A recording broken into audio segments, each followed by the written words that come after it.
Welcome to our next lesson in this introductory module. This lesson is actually the start of a sequence of lessons on what money is worth, including concepts such as present value, net present value, internal rate of return, and the discount rate. In this lesson, part 1, we are going to cover the discount rate and WACC, or the weighted average cost of capital. Once again, I will give my disclaimer and say that you can certainly get all of this in written format as well.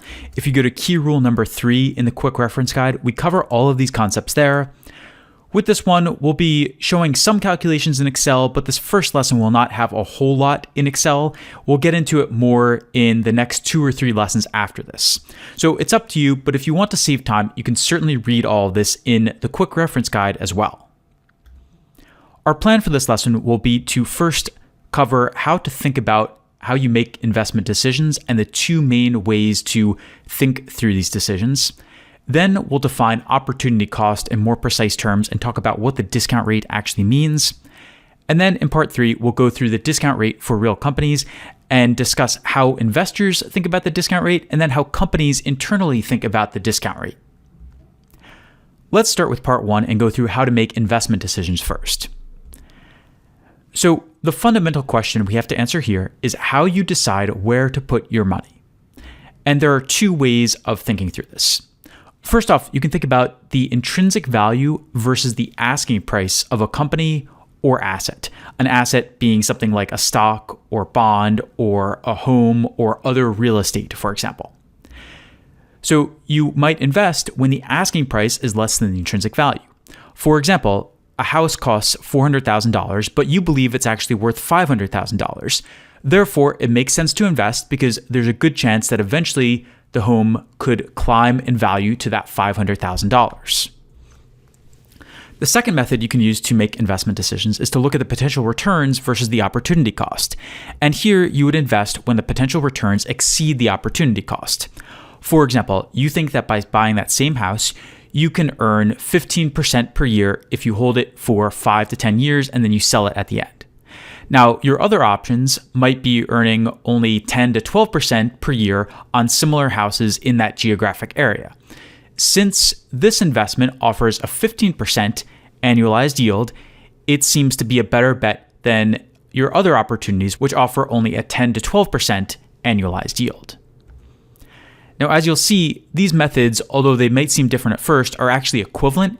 And by the end of this series of lessons, you'll understand exactly the relationship between all of these concepts. Now, in real life, you might use these methodologies in various ways. For example, if you're pitching a stock and you're telling someone that they should buy a stock, you might tell them that they should buy a stock because its asking price is only $100, but you believe its intrinsic value, what it really is worth, is more like $200. Therefore, since the stock has a significant chance to appreciate in value, it's worth it to make the investment and buy a company stock. Another example is that if you're advising a client at an investment bank, maybe the client has come to you because they want to sell their company.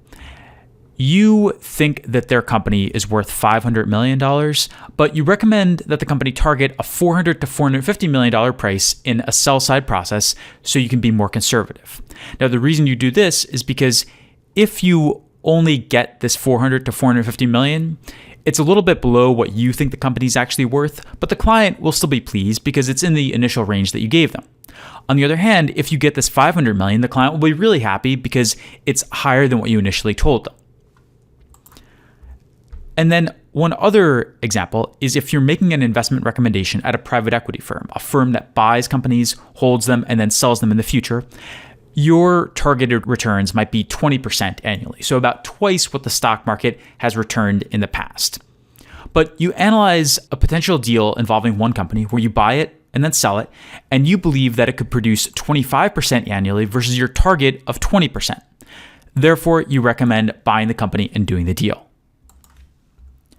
Now, modules 7 through 9 and a lot of the rest of what's in the course covers these topics in more detail. This is just an introduction, but these are some ways that you might use these concepts in real life. Let's go to part 2 now and talk about the opportunity cost and the discount rate. In finance, the opportunity cost, the 8.2% or the 10% that we were using last time around to discuss apartments in Korea, is called the discount rate. The reason why this matters is because the discount rate lets us calculate the company's present value, what the company's future cash flows are worth today. In other words, the company's intrinsic value. And so once we have the intrinsic value, we can check that against the asking price of the company. And so this ties directly into method number 1 for making investment decisions. If we know the discount rate, we can calculate the company's intrinsic value. We can then compare that to the asking price of the company or asset, and then we can make a decision based on that. So we need to understand the discount rate in order to be able to use method number 1 for making investment decisions. There are different ways of thinking about what this discount rate means. To investors, a higher discount rate means that the company or asset has higher risk, but also higher potential returns. A lower discount rate means that there's lower risk, but also lower potential returns. And then to companies, the discount rate represents the cost of funding their operations. So if they need to raise capital to expand or to grow the business or to acquire another company or to do something else like that, the discount rate represents effectively what they would have to pay in order to do that. So they're two sides of the same coin, because what represents earnings to one group, the investors, represents a cost to another group, the company that is raising the capital. So as an example here, if you're thinking about this from the perspective of an investor, if the investor is mostly in the stock market, most of his investments are in the stock market, the discount rate will be rather high because the average annual return in the stock market is around 10 or 11%, depending on the country and the time period that you're looking at. But the risk is also very high because in a single year, the market might fall by 30%. If there's a recession or a depression or some type of financial crash, anything could happen and you might lose a lot of money in a single year. Now, over the long term, yes, if you hold it, theoretically, you should get much higher numbers, but in a given year, you could see very, very big fluctuations. By contrast, if you are mostly invested in, say, US government bonds, the returns are going to be much, much lower, maybe around 2 to 3% depending on the year. But the risk is also much lower. The US government has almost no default risk at all. And furthermore, this 2 to 3% will come in year after year with very little fluctuation other than changes in interest rates. Now, of course, in real life, no investor invests in just one asset class, and no company uses just one source of funding. So you have to look at a weighted average of these discount rates across all the different sources of capital that a company is using, or from the perspective of an investor, across all the different assets in the investor's portfolio. And for companies, this is called the weighted average cost of capital, and it's really exactly what it says.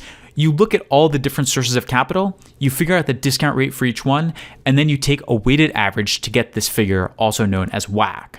To think about what this means, you can use a personnel analogy and think about your own money and think about how much of your earnings you put into a checking account versus a savings account versus loans to friends or other parties, for example, versus stock market investments. Your personal WACC depends on your allocation to each category. So here's an example in Excel. If you're thinking about putting money into a checking account, you're going to earn almost nothing on it, maybe 0.1%, maybe even 0.0%. So effectively, you earn nothing on it. Now, if you put the money into a high yield savings account, maybe you'll earn around 1% on it, depending on interest rates. If you invest in bonds or you loan out the money to friends or companies or something like that, maybe you'll earn 5%. And if you put the money in the stock market, maybe over the very long term, you'll earn around 10% with your money. So the question here is, what is your opportunity cost? If you get a check for $1,000, how much could you earn on that $1,000 in the future? And the answer is it depends on how you allocate that $1,000 into the different categories above. So if we allocate 35% into the checking account, 30% into the high yield savings account, 20% into bonds and loans to others, and then 15% into the stock market, our personal WACC might be the following. We can use the sum product function here. And so we just multiply the 0.1% by 35%, add it to 1% times 30%, and so on. And we get to 2.8% for our personal WACC. Now, you might look at this and say, okay, well, that makes sense, but why not just put everything in the stock market? It has the highest returns. And if we put everything there, our personal WACC would be more like 10%, and we'd be making more with our money. The problem is that the risk is also much higher because we might lose all our money or a good chunk of our money in a single year. Over the long term, yes, we might get around 10%, but in individual years, we might go down by 20% or up by 50% or up or down by other very big percentages. Also, another point here is that we need to keep some cash on hand to pay for rent, for other costs, for living expenses, and to handle unexpected expenses. And for companies, it's really similar, but the options are a bit different and they're more related to outside funding sources. But companies go through many of the same issues. They don't necessarily want to have all of their capital coming from one source, and investors go through the same issues as well. They don't want to put all their capital into one source. They want to diversify, and even if one asset class has a potentially higher return, it's also going to have higher risk, and so they're not going to put everything into that one asset. So let's go to part 3 and talk about the discount rate for real companies now and move from this personal WACC analogy to what it looks like for real companies. From the perspective of an investor, the discount rate corresponds to where they allocate their money. And from the perspective of a company, it's about how they fund their operations. Now, the main options for companies for funding their operations are equity and debt. With equity, the company sells stock, shares to investors, and each investor gets a small percentage of ownership in the company.